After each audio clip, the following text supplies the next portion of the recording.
Hey everyone and welcome to another Warframe video. Now I know there's been a ton of melee videos that have come out recently, and I do have one planned to talk about my feelings on what's been shown so far.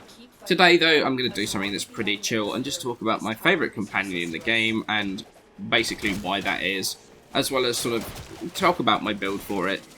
We've got a whole bunch of options in the game: Sentinels, Gubros, Capros, and the Helmet Charger. The one I go back to more often than not is my trusty Carrier Prime. Now I know that Vacuum's available on all Sentinels, but honestly there's a whole bunch of reasons I go back to Carrier every time, and to understand why I'm just going to go through and just sort of say how I've got it built. First, I've got the Carrier specific mod Looter, that came out recently. This is going to break all boxes in a 15 meter radius around you. When I say all boxes, it is a bit derpy and sometimes it just fails to break them.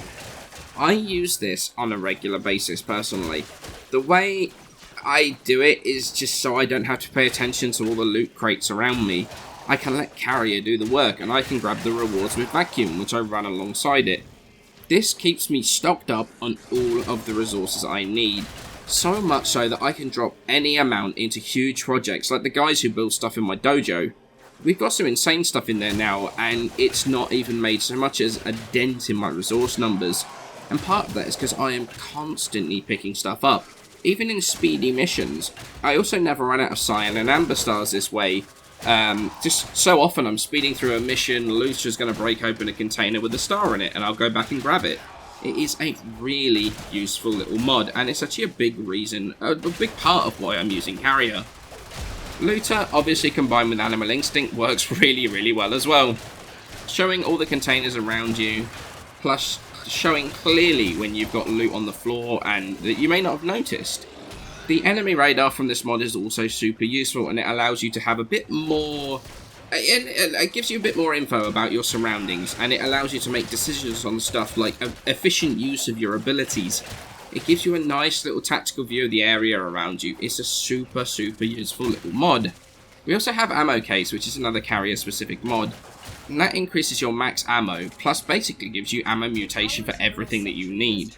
I more often than not use high fire rate weapons, stuff like the Twin Bracketer that you can see in the footage, or I use a lot of assault rifles, and I barely ever stop shooting except to reload. Now this can lead to a whole bunch of ammo problems if you're not careful.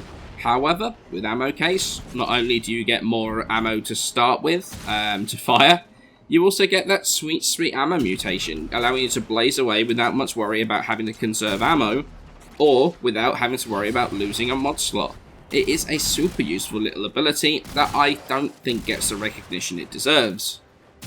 And then we have the Sacrifice Primed Regen combo. Sacrifice will allow Carrier to revive you itself, with it sacrificing one of its lives to do so. And that's the reason we got the primed version of Regen on. It gives us the most amount of revives possible. I'm not a huge fan of the ability to skip the readout timer by holding X to revive. I think it's kind of anti-teamwork and has caused more problems than it's solved. That's another matter for another video. The main reason I have this though is to preserve my focus crystals in Elite Sanctuary Onslaught. If you die during your focus crystal, like as in fully die, your timer will stop immediately and you will lose the rest of the crystal's focus boost.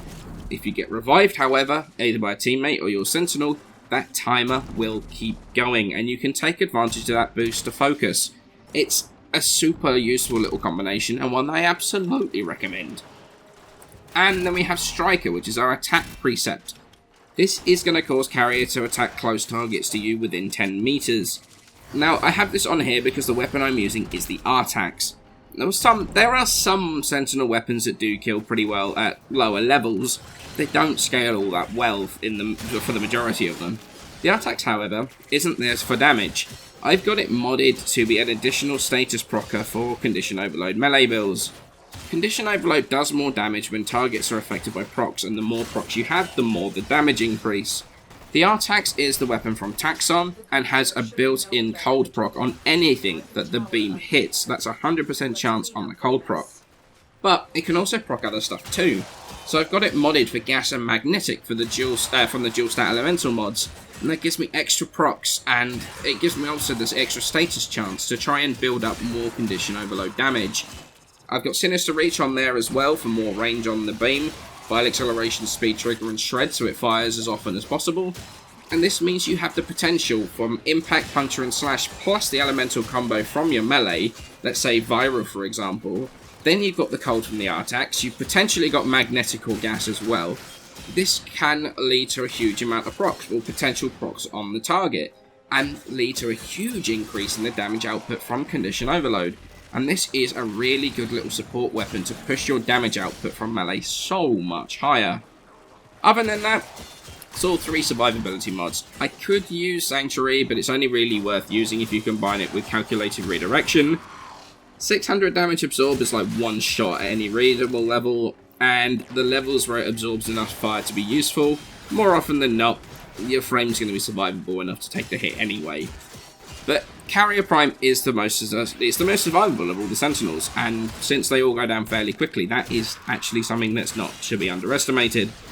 Personally, I also think it's the most adaptable, and honestly, most useful for my own playstyle. Not everyone uses those high fire rate weapons, so the ammo mutation might not be useful for most of you. Perhaps you like the Detect Vulnerability from Helios.